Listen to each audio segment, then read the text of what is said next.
Quando uma caminhada política pacífica passa a ser tratada como ameaça institucional, o debate deixa de ser jurídico e se torna político. Antes de continuar, já curte esse episódio e se inscreve no canal Política Hoje. Porque aqui a gente analisa política sem filtro e sem narrativa pronta. Ok, vamos analisar isso então. A notícia da semana que está movimentando os bastidores do poder é a repercussão da caminhada iniciada pelo deputado federal Nicolas Ferreira. Ele está indo rumo a Brasília.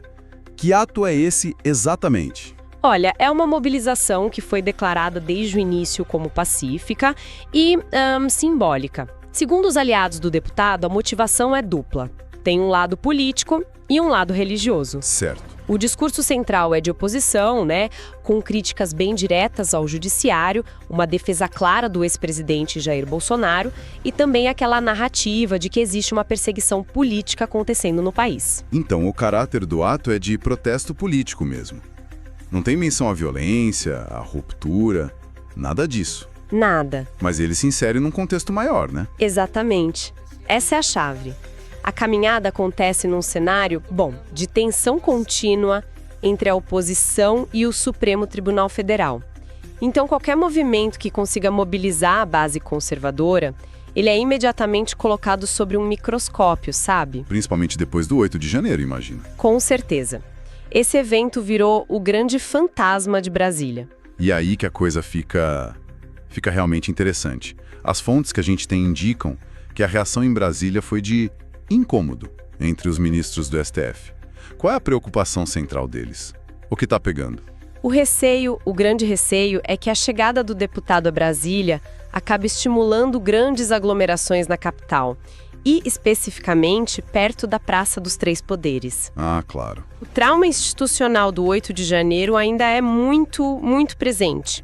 Ele serve como uma espécie de filtro para interpretar qualquer manifestação de massa. E como esse incômodo, esse receio se traduz em termos jurídicos?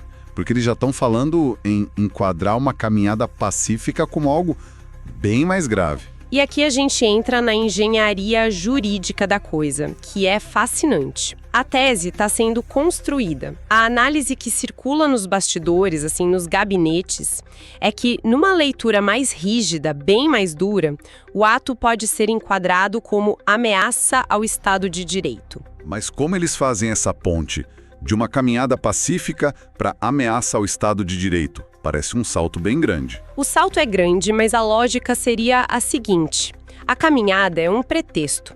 Um pretexto para quê?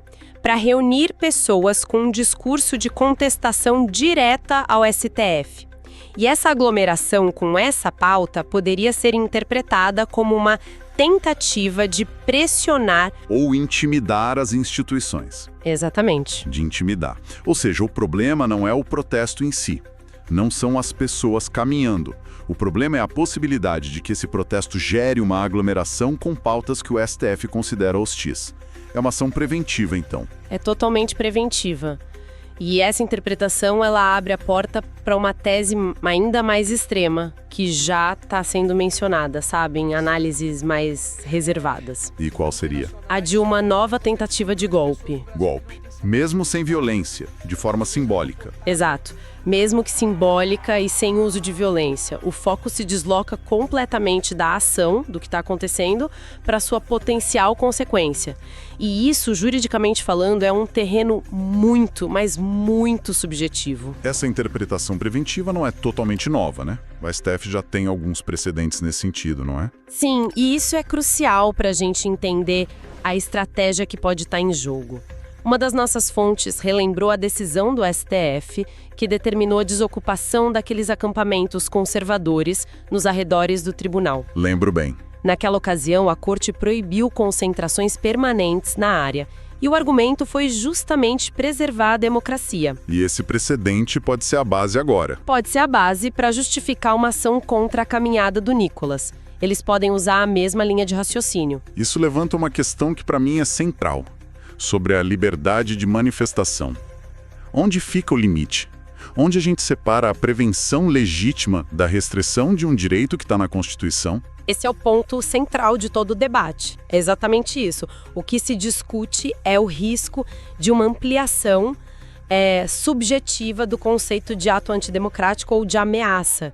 Porque, vamos lá, quando uma caminhada que é declaradamente pacífica pode ser vista como uma tentativa de golpe. A interpretação jurídica vira uma ferramenta política. Vira uma ferramenta política. Não há outra forma de dizer.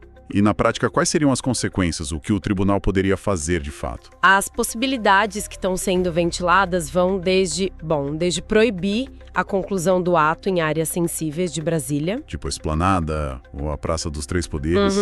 Isso, até abrir investigações por incitação contra os organizadores. Incluindo o próprio deputado, claro. Sim, incluindo ele.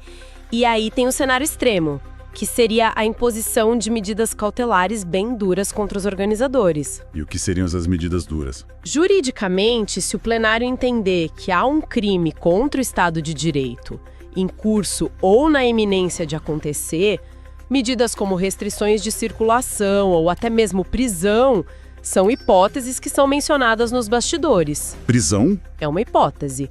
Claro, com um impacto político altíssimo, né? Mas a possibilidade existe no leque de opções. Então vamos amarrar tudo isso. O que tudo isso significa no final das contas? De um lado a gente tem um deputado eleito, uma liderança importante da oposição, exercendo o seu direito de manifestação política, e de forma pacífica. E do outro lado, a gente tem um Supremo Tribunal Federal que, ainda sob o impacto de eventos passados, enxerga nessa manifestação um risco em potencial.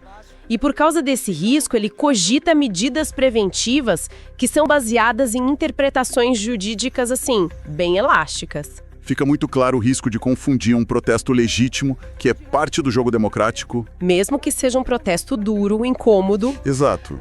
Confundir isso com uma ameaça institucional é tratar uma liderança da oposição que atua dentro das regras como um fator de instabilidade. E é aí que mora o perigo. Quando o protesto pacífico vira suspeita automática, a democracia entra em zona de risco. E agora eu quero saber de quem nos ouve. Até que ponto o STF pode tratar uma manifestação política como ameaça à democracia? Deixa a sua opinião nos comentários.